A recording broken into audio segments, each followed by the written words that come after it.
The story begins on Coruscant. The Council had finally tracked General Grievous to the sinkhole planet of Utapau. Originally, it was Obi-Wan who was supposed to go alone and take him out. That's how it happened in the main timeline. But not this time. You're gonna need me on this one, Master. Oh, I agree. However, it may turn out just to be a wild panther chase. But Anakin insisted. Master, let me go with you. I need to get away from Coruscant, just for a while. Obi-Wan looked at him, sensing something deeper going on. Anakin wasn't just tired. He was haunted. The dreams about Padme, the Council keeping him at arm's length, the pressure of being the so-called chosen one. It was all piling up. Obi-Wan hesitated, but something in Anakin's eyes made him nod. All right, Anakin. Let's go together.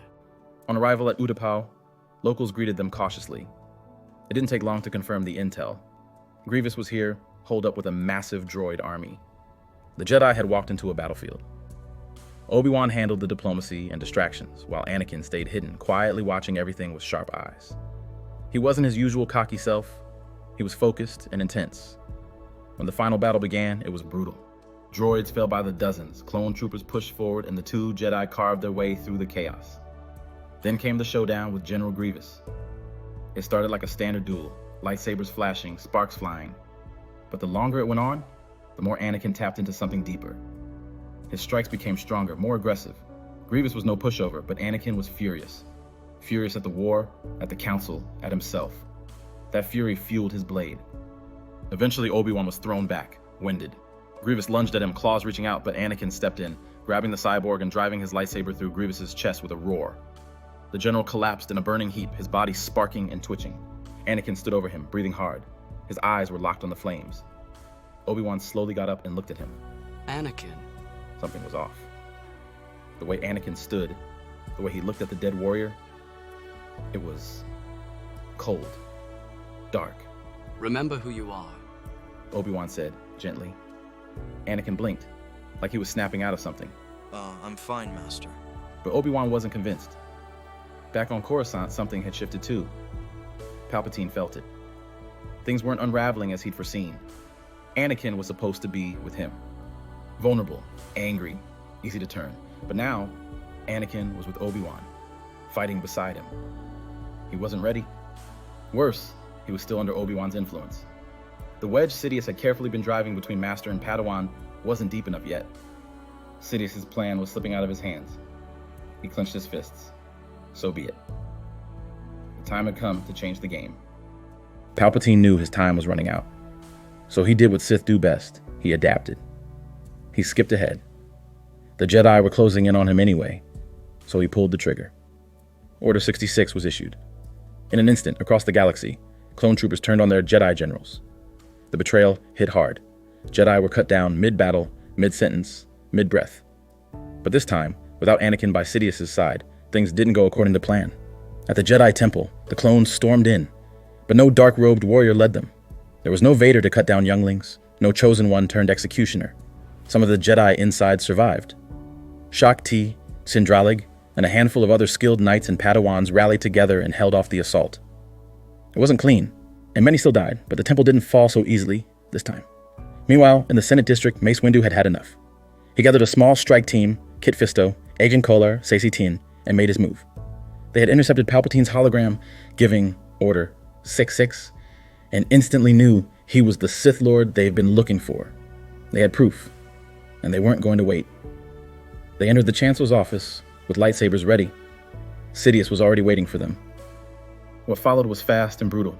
Sidious was powerful, blindingly fast, a whirlwind of red blades and hate. But this time, there was no Anakin to interrupt, no betrayal to stop Windu's hand. It was close. Kit and the others fell quickly, but Windu held his ground. He deflected lightning, forced Sidious back, and finally, when the Dark Lord lunged at him one last time, Mace struck him down. Sidious died screaming, his death echoing across the Force like thunder. The Sith were gone. Or so it seemed. But it wasn't over. When Anakin and Obi-Wan returned to Coruscant, they found a city in ruins. Smoke rising, civilians hiding, clones still occupying key areas, confused without firm leadership. The Senate was in chaos. The Republic had no chancellor, no direction. Anakin stared out at the temple from a landing platform. It was damaged, but still standing. Where's Padme? he asked, his voice sharp. Obi-Wan sighed. She's safe. Bail Organa helped her get out of the city during the attack. Anakin relaxed slightly, but his mind was already spinning. He had killed Grievous. He had helped end the war, but somehow, things still felt wrong. There was no peace, just confusion. Pieces of the Republic breaking off, warlords rising in the chaos, and the Jedi, once protectors of the galaxy, now hiding, scattered, hunted by their own soldiers. Anakin found Mace Windu later that night. The Jedi Master was tired, but alive. He explained everything. Sidious, the plot, the clones, the near end of the Jedi Order. We won, but we lost too much to call this victory, Mace said. Anakin looked at him. So what now? Windu had no answer. And across the stars, in the empty places where no Republic fleet would ever look, others began to rise. The survivors, criminals, warlords, opportunists, the kind of people who thrive in broken systems. The war was over. Grievous was dead. Count Dooku had fallen. And now, Palpatine, Darth Sidious himself, was gone too. But peace didn't come. Without Sidious pulling the strings, the Republic didn't transform into the Empire. But it didn't hold together either. The sudden power vacuum cracked the galaxy in half. Out in the core world, senators argued over emergency powers and who should lead. In the mid-rim, clone battalions, confused and leaderless, formed their own command structures.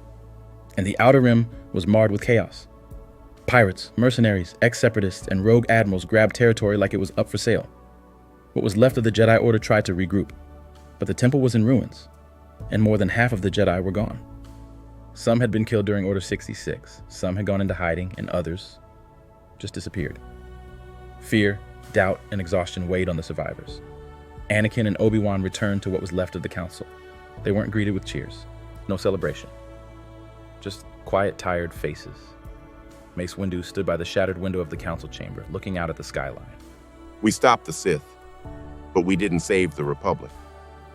Anakin stayed silent. He wasn't sure what he'd expected. Maybe after killing Grievous, after fighting beside Obi-Wan one last time, he'd feel different, better. But instead, he felt hollow. The war was over. There were no missions to fly, no enemies to fight, only questions. Who was he now? A Jedi? A soldier without a war? A husband trying to keep a secret life from falling apart? He was all of those things, and none of them. Padme was alive, yes, but she was distant. The fear in her eyes hadn't gone away, and it wasn't just about politics. It was about him. She'd seen something in Anakin she couldn't unsee. That edge, that anger. Even Obi-Wan had noticed. You fought with strength, Anakin, not with clarity. He'd said quietly on the trip back from Utapau. Anakin brushed it off at the time, but it stuck with him. It still did. Everywhere he looked, people expected him to be the hero, the chosen one, the one who would bring balance to the Force.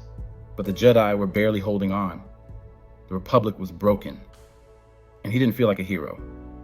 One night, standing among the wreckage of the Jedi archives, Anakin finally asked the question. Master, was this the right path?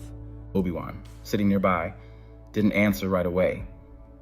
He just stared at the floor for a long time before finally speaking. We did what we could. We made the best choices we knew how, but right or wrong, I don't know anymore. Anakin nodded slowly. He understood. That was the hardest part. There wasn't a clear answer. No clean victory. Just survival. But the galaxy wasn't done shifting. In the shadows, Darth Maul watched the galaxy fall into pieces and saw his chance. With Sidious gone, he felt there was no one to stop him. He didn't need a republic or an empire. All he needed was chaos. And the galaxy was full of it now. As Maul gathered his followers in the shadows, one thing became clear. The Clone Wars had ended. But a new war, a messier war, was just beginning. The Jedi tried to rebuild, but their foundation was cracked. Mace Windu took a more commanding role, pushing for tighter discipline and secrecy.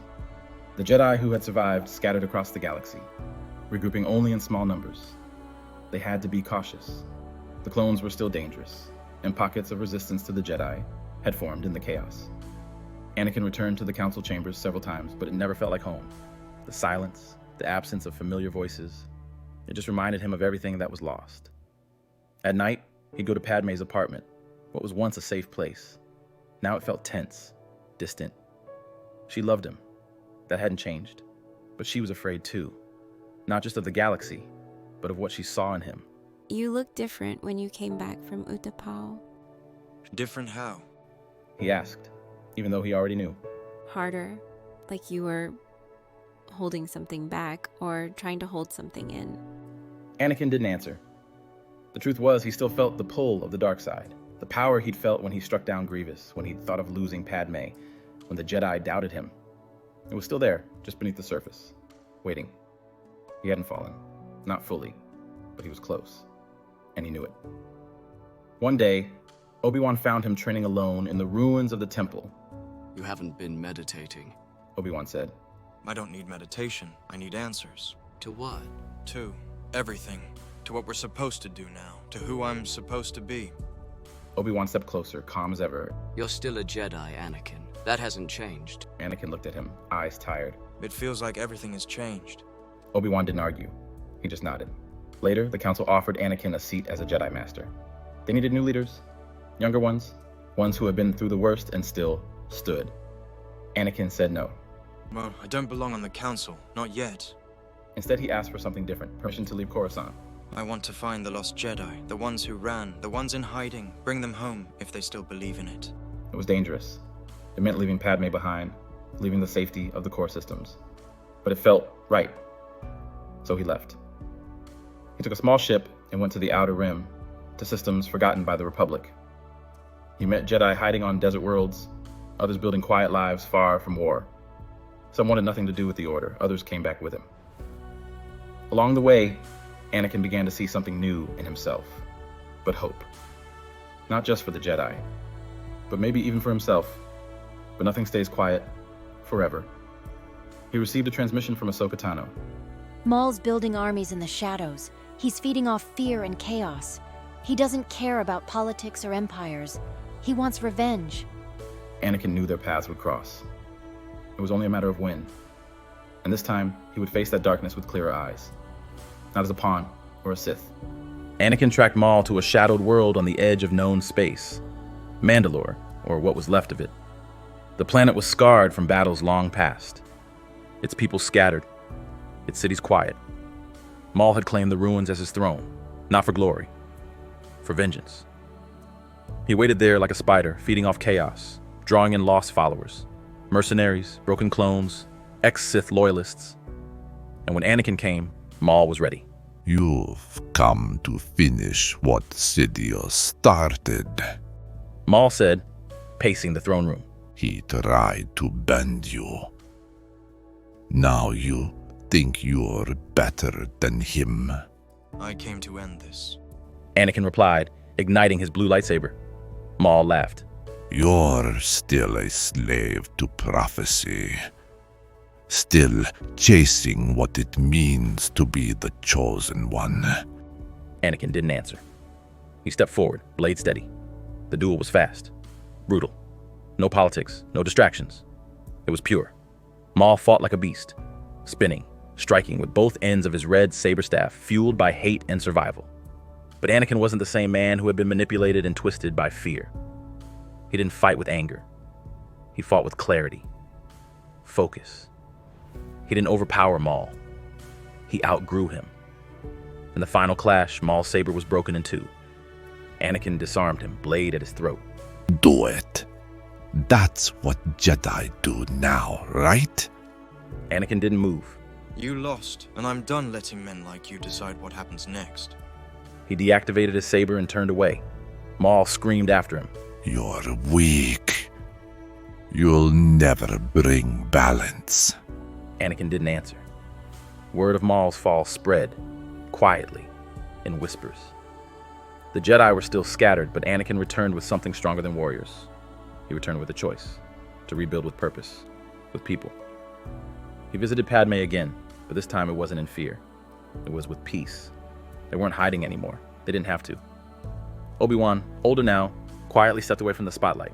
He watched his former Padawan grow into the Jedi he was meant to be, not because a prophecy said so, but because he chose to. The Republic never came back the way it was. But a new kind of galaxy began to take shape. Messy, slow, but freer. Anakin never took a title. He didn't sit on a throne or rebuild the Jedi Order by name. He simply lived, helping, teaching, and protecting.